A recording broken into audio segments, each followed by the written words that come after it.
All right, so a very special episode for patrons golf here with everything going on in the live world right now with the PIF kind of announcing, I guess, a change in strategic direction, if you want to call it that. I figured I would get someone who actually could speak on it intelligently. So I'm joined now with Fox Sports Dane Heverin. Dane, you wrote an incredible article about live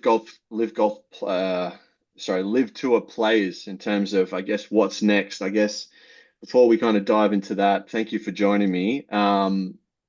What's happened to the live golf world over the last couple of weeks? It seems like it's absolute carnage. Yeah, thanks for having me, Chris. It's it's really ramped up since the Masters, basically.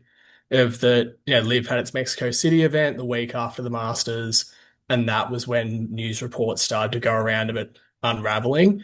So basically, the crux of it is that Saudi Arabia's public investment fund, which has been responsible for financing Liv since it started back in 2022, have pulled their funding. So they're going to fund it until the end of this season. But beyond that, at the moment, Liv doesn't have anyone to fund their tour. So they're now having to go out and try pitch and find someone who can stump up billions of dollars to fund their tour because it was revealed that the PIF have spent 5 billion US dollars, so it's about 7 billion Australian dollars so far A fair on bit. LIV Golf. Yeah, it's a lot of money. It's crazy figures, and it seemed like the whole time that they just have this bottomless pit of money, but I guess no pit is bottomless. They've hit their point where they're not happy that they're not getting return on investment for it, and they've decided they're going to pivot elsewhere. Like Arabia has been so involved in sport, like especially football, soccer, and they've got the 2034 Men's FIFA World Cup. That was their big goal that they're happy with sport.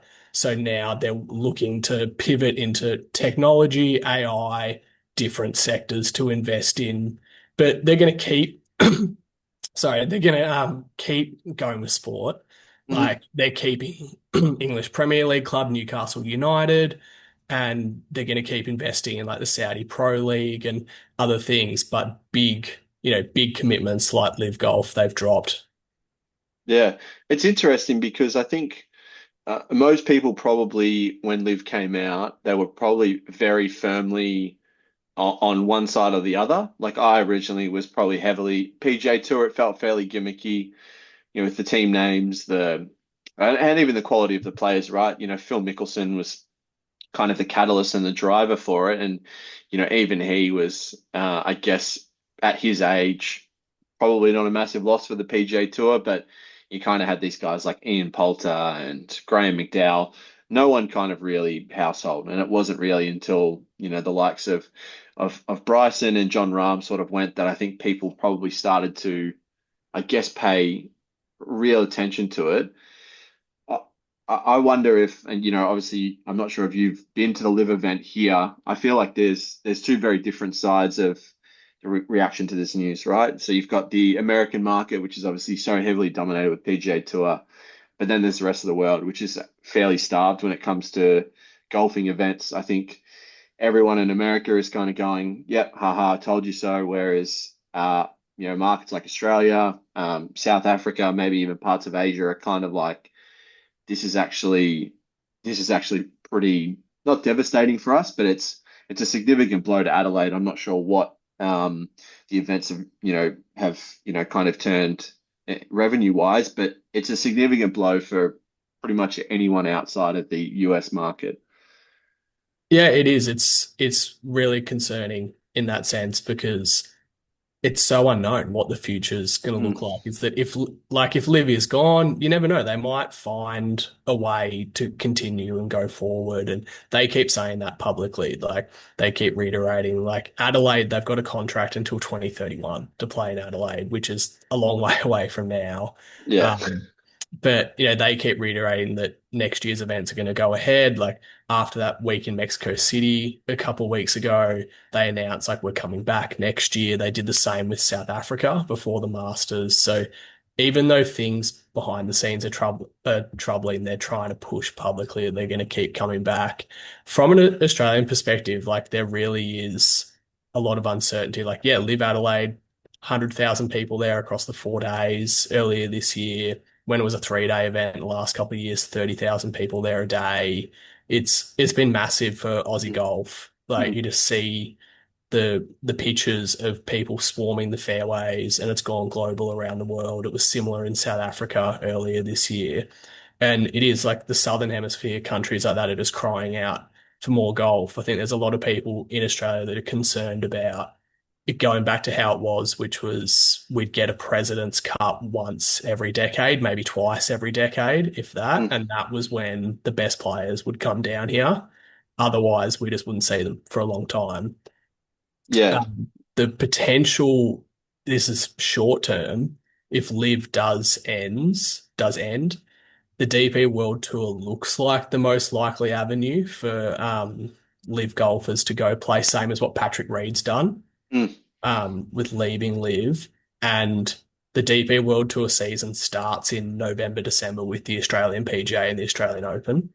So mhm. that could potentially be a really big positive for Aussie golf that we have 2 weeks at the start of summer where you're getting a lot of those big names playing. But yeah, it's going to be interesting to see what happens with the Adelaide event, and if if that event's lost, it is a shame for Aussie golf. No, 100%. I've been to two President's Cups and I went to Live Adelaide 2 years ago, which I'm still recovering from somewhat, but it was an unbelievable experience. Yeah, it kind of exceeded, I guess, my own expectations. I was kind of blown away, but not only by how many people were there, but I guess kind of how well run and built up it was. Um, the President's Cup, you're on some of the best courses in the world, which I think we're very lucky to have. And, that aspect of it and it being genuinely like, 20 of the top 30 or 40 players in the world is unbelievable. But there was something about I don't know, this is going to probably sound fairly cringe, but just the energy that I guess the live event had, it's just something very different. It was, um, it would be a genuine shame. Because yeah, like it did, I feel like it did bring quite a lot of, I guess, probably maybe even casual golf fans into the sport, and having an all Australian team also is something that is fairly significant considering, the amount of success they've been able to have on the Live Tour. Yeah, exactly. The All Australian team is a massive part of it because if you look at the timing of the Adelaide event the last few years, I think it was in April when it first started, but the last Yep. few years it's been in February. And February is like such an open window in Australian sport. It's like Mm. the AFL and the NRL haven't started yet. The cricket and the tennis is finished. So to have golf like front and center at that time of year is massive for the sport. You see it even with the media coverage, websites, newspapers. It gets so much more coverage at that time of year because it's open. There's less to compete with.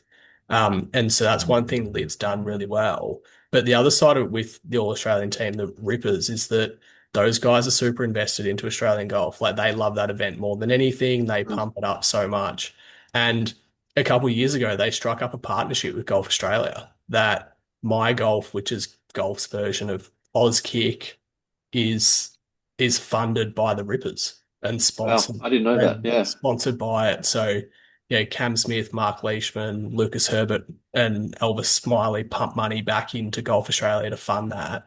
And previous, that's just money that Golf Australia doesn't have to spend on that program Mm. themselves, means they can funnel it elsewhere into the game.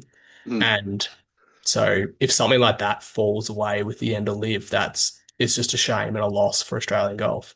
Yeah, no, absolutely. And I think we've got Rory McIlroy coming out for maybe the Australian Masters. I think that's right. I know he's definitely coming out for at least one Australian event this year, which is great. But I guess that's if we do lose the Adelaide event, it's kind of what we've always had, right? We had Tiger come out a couple of times, and then outside of that, it's really just it's a one name. It's not, you know, 5, 6, 10, 15 guys. It's always just one guy who's been paid an absolute fortune and probably more than what the purse is for any of these events, to come out and play against, a bunch of guys who are probably watching them in awe. So it would be a shame to lose that. Let's, I guess, maybe look at the players' side, right? A lot of these live golfers, I think, if the tour does in fact go under this year, uh, they're not going anywhere. Your Ian Poulters, your even Lee Westwood, they're probably retiring or heading off somewhere. What do you think happens with the likes of John Rahm? There's obviously some issues with the DP World Tour and him, kind of butting heads and with the potential for that to affect some Ryder Cup stuff. How do you see this kind of playing out and the PGA Tour handling the situation? Because it was quite, I wouldn't say harsh with Brooks Koepka, but it certainly wasn't a welcome with open arms. Yeah, I think the PGA Tour really sort of drew their line in the sand with how they facilitated Brooks Koepka coming back at the start of the year. Like that they made that returning members program, which was only open to major winners since Live started. It's very specific that only like Yeah. almost three guys could meet. Yeah, well, besides Brooks, it was only John Rahm, Bryson DeChambeau, and Cam Smith who were the Mm, three that met that criteria. So I don't see them changing that. I don't see why they would, because they've made pretty clear that not so much Cam, but Bryson and John Rahm are the two they really care about. Like mm, they're big names who are the big needle movers who they want back on the PGA Tour. And the PGA Tour CEO, Brian Rowlap, has spoken really openly about we're a business, we're going to do what's best for us. So if they feel the need to welcome back more live guys, they will. Because mm, if they think that's going to bring more eyeballs and more money, that's what they'll do. But I think they kind of sort of made a rod for their own back there that that's what they're gonna do. If it live does fall over, they'll open the door to Rahm, DeChambeau, and Smith to come back Koepka mm, style, and then the others will have to go down the Patrick Reed route, which is you have a 1 year ban from the PGA Tour from your last live event, and you have to work your way back via another mm. tour. And like Patrick Reed's gone and played in Europe on the DP World Tour and has been dominating and playing so well. Playing And in some awful spots as well, which I can't yeah, imagine he's too happy about. he'll be racking up some frequent flyer points. Mm, But that's probably what's going to be the norm for a lot of mm, these guys. That's what they're going to have to do. And if that is how it plays out, it'll almost create like a bit of a throwback, is that you hear like older golf heads talk about how back in the 70s and the 80s and that sort of era that it wasn't as clear cut as like the PGA Tour was number one and like head and mm, shoulders above the others, that it was the PGA Tour and the European Tour were pretty close to each other, and that the best European players wouldn't necessarily go to America like they do now, so that the quality of both tours was really high. If you're getting Liv's best players playing on the DP World Tour full time, going against the PGA Tour, it could actually like just make that sort of scenario again. mm. No, 100%. I think it's interesting. There's a few players who, if you want to, we'll just mention one of them, Anthony Kim, right, is a kind of perfect example where, he was in the golf wilderness. PGA Tour was, never welcoming him back. So he hasn't really done anything wrong by the PGA Tour, lived through him a lifeline, which I think most people probably thought it was a joke, a gimmick or whatever. And, he wins Live Adelaide this year and, it's an incredible story. What do you think happens there? I have a feeling that it's probably that DP or even he might get some sponsors invites and, maybe some Corn Ferry stuff. But um, I think it would be good to, see players and I guess stories like that kind of not punished with for, I guess, for the transgressions of others. Yeah, I think that's a really good example. It'll be interesting how a guy like that is handled because his world ranking rose to about 200. So, if he was to play more regularly on another tour, he could sort of push back in the top 100 and maybe eventually into the top 50, 60 in the world and get back into the majors. But I think his one's a really interesting case because it's almost like an America versus the rest of the world thing, I feel Mm, like, with the returning players, is that if the DP World Tour is the obvious avenue, if you're from basically anywhere else in the world, it makes sense. Mm. Like, because that's kind of what those players do on the way up anyway. Like, that's the usual pathway. Like, they start in Europe or in Asia, because the Asian tour might be another option as well for these guys. But I feel like it's hard for the American players. Like, they have it Yeah. easier than most, but it's hard of the picture of what are they actually going to do. And Mm. so they might have to do a Patrick Reed and go overseas. Maybe, yeah, maybe there'll be opportunities on the Corn Ferry Tour, which is very off Broadway compared to what they've been doing. Yes. Mhm. But I think you're right mentioning sponsor invites as well.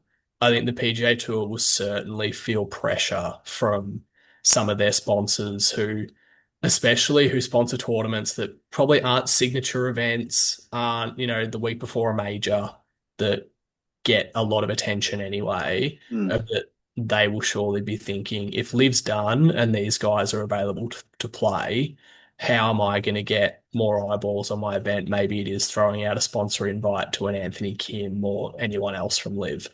Mm. You mentioned Brian Rowlap before, who's obviously I guess the brand new CEO. He comes from the NFL. I think he's got a really interesting challenge because if we look at the signature event this week, which is at Trump National Doral, there's about 25 people there. By and large, it was probably a fairly underwhelming signature event, and the signature events are, I guess, a byproduct of Live, and they've got these elevated prize pools to try and get all the big guys together.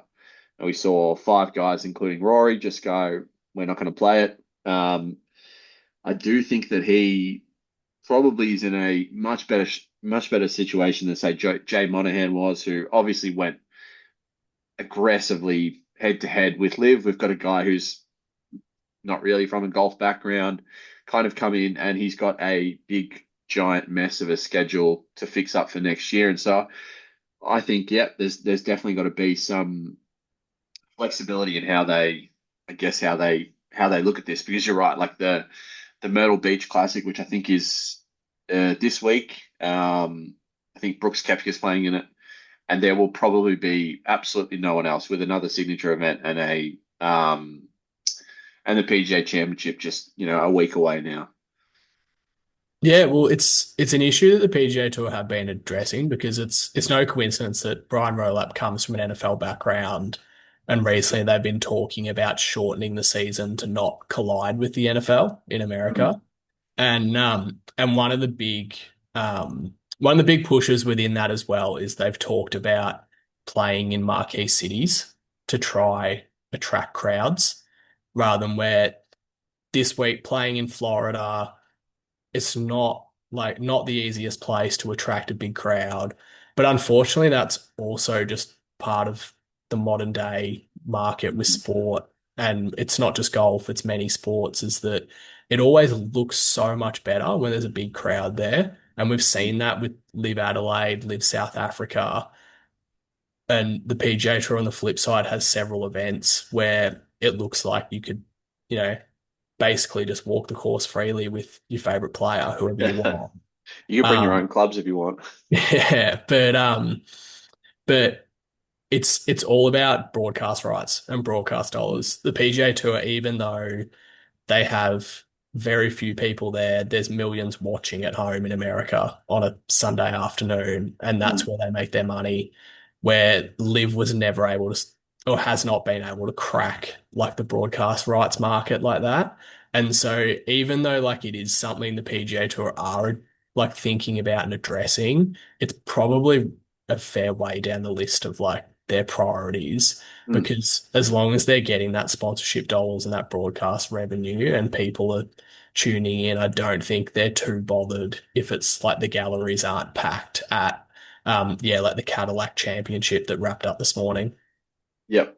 No, so we've got a live event in Virginia this week. So the US market for live has been a fairly tough one, which I think they will probably say, yep, it's completely expected, but it's also by far the biggest market out there.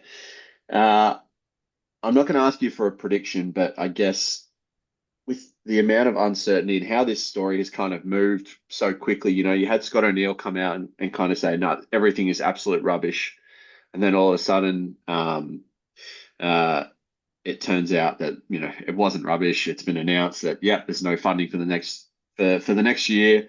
Uh, how do you see the rest of the season playing out? For me, I honestly am not entirely certain we get actually a full season, but I just feel like it's going to be such a hard sell to even investors, right? You can't say, yeah, we've got 13 teams. It's not like an NBA. You can't sell these franchises. Like a lot of these teams are kind of Mickey Mouse sort of setups. There's only really probably a handful of teams you would even want to go out for. So how do you see this kind of playing out? Yeah, I think the rest of their schedule, I think it is the American events that are going to be the challenge. Like obviously they're in Virginia this week, but it was the New Orleans event that got recently postponed. That was meant to be on in July, and that's just left such a big hole in their calendar. There's no live event between the US Open and the British Open now, which is a A long disaster time. for their Yeah, guys who are playing majors. Um, but that was because the state of Louisiana had a lack of confidence that they actually had the money to deliver the event properly and it be worthwhile. mm, Um, the rest of their schedule is they go to Asia again, they go to Europe again after the Open. I think, like we've seen at the start of the season with Australia and South Africa and other Asian events, I think they'll be fine because they will be supported and those will go ahead. But it's the American events that are a worry. Like that New Orleans postponement has created such a mess because it's going to be interesting to see if it is actually cancelled in the end, not just mm, postponed, because they have their end of season team championship set to be played in late August. yeah. And they And they would, basically said it was being pushed back to after that, right? Because of the weather. yeah, yeah, they've talked about pushing back that event to September, October after their season finale.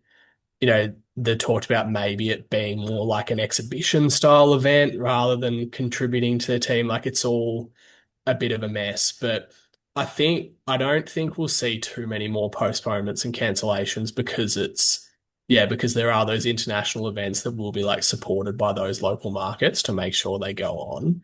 Um, but I just think whatever happens, they have like Liv's hierarchy have made it pretty clear that they're going to fight to the end, basically. Like they're talking a good game. They're in the last few days, reportedly they've gone out and got got like consultancy firms on board for how they can go forward and how they can seek more private investment and maybe what like a reduced live product would look like without spending so much money. Um, so I think like they're not just they're gonna fight it out until the end. Mm. It's just whether they can actually turn things around or not. Yeah, I think that's an interesting aspect to it because uh, I wonder how much of their signing bonuses and all this stuff have actually been fully paid. Because some of these guys, like John Rahm, got like I think it was like 500 million or something absolutely ridiculous, and Bryson would have got something similar. But I do wonder what the desire is for because I think the pools are about 20 million. I don't know if that's US, but I do wonder what's a realistic, I guess, prize pool for these events if they had to do this event next year. And then on the flip side, how many of these players that are kind of those, I guess if you want to call them needle movers for live, how many of them are going to go, yeah, no worries, I'm happy to go play in, you know, Saudi Arabia, Qatar, and some of these spots they're not really, I guess, holiday destinations. We'll just say that. I wonder how many of those bigger guys that are going to drive the league, how many of them go, well, this is actually not really worth my while, and it's not what I signed up for. Yeah, well, I guess a lot of those guys, when they first jumped across, were just accused of taking the money and running, basically. and essentially just saying, okay, that's me done. Like I'm just gonna cash in, do minimal on a limited schedule. Like a lot of the strong anti-live people, that's what they were saying. And that could actually come true. There were a lot of guys phoning because if you've already cashed in millions of dollars. In some cases, it's hundreds of millions of dollars for these Mm, guys. The motivation's, yeah, probably not going to be there as high, like not to great. to play for to play in far off locations for reduced prize money. Um, but I don't know, like it's almost an individual thing. Okay, you can see you can see some players will be super motivated and will want to keep playing in the majors and doing everything possible either because they just love golf and love competing, or because they do want to keep making money. Like even though they've made lots of money, some guys are just driven by it and Mm, love just racking up more dollars. But yeah, it's because like I've been told this a few times that it's Liv's prize purses are a little bit misleading. So like I've never had this completely confirmed, but I've been told this by a few people that obviously they have their prize money for every event, but apparently some players don't actually start earning prize money until they exceed their signing, like what they've signed for, basically.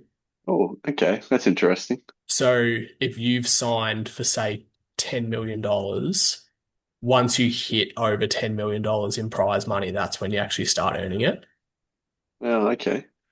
So, so I guess like limited prize purses in events might not necessarily be the biggest thing Mm, if that is the case, because they are already getting their prize money. But the flip side of that is like their contracts are expiring.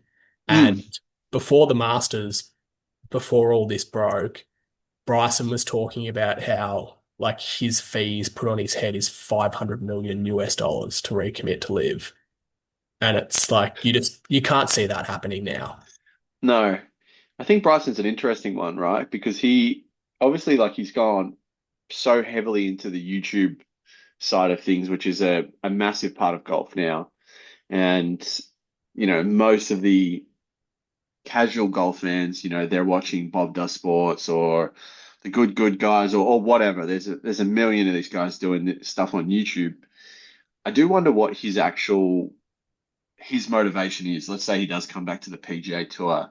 I'm not sure his actual schedule is going to be like a 15. It might even be like he plays the majors and maybe eight signature events, 10 events in total. Like I can't see someone like him who loves doing all the content stuff just going, yeah, absolutely. I can't wait to get back to Puerto Rico Open or, some of these coastal resort courses, which, has absolutely no top players in it. Yeah, I agree. I think he's not alone there. There's a lot that would like it was, of course, like the money was a big factor, but a lot of them were really appealed by the reduced schedule Mm, and not playing 30, 35 events a year like a lot of players do on the PGA Tour. Um, yeah, Bryson will be welcome back. Well, like whatever mm, happens, he just will be. He's such a big mm, draw card. But yeah, maybe part of it is that he's going to be a bit flexible and like they're going to allow him to be. And like, yeah, he just does play the signature events and not much more outside of that and the majors. But it sort of creates issues there because then we've seen like he missed the cut at the Masters, he played poorly and then withdrew to the live event in Mexico. If you have a bad spell like that and you're not yeah. playing many events and you're not getting FedEx Cup points, you could be at risk of losing your card. And then Mm, you have to go back to the weekly grind of just playing week after week after week to accumulate those points to make sure you're fine for the next year. So that's a really hard one to work around. mm, yeah. No, I think we'll finish on this one. So we spoke a little bit about the signature events, right? And I guess a little bit of the mess that is right now for the PGA Tour. Let's say that the end of this year, Liv closes its doors. They can't get the investment fund. Some players come back, some go to Asia, some go to Europe. what do you think the PGA Tour does with the signature events next year? Because we've got 8 at the moment.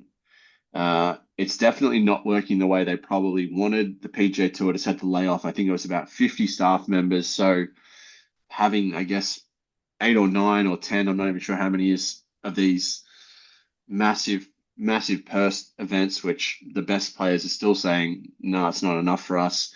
What do you think they do moving forward with that? I think they probably double down and go harder because I think if Liv does collapse, it wouldn't be the best look to then turn around and maybe reduce the number of Mm, signature events.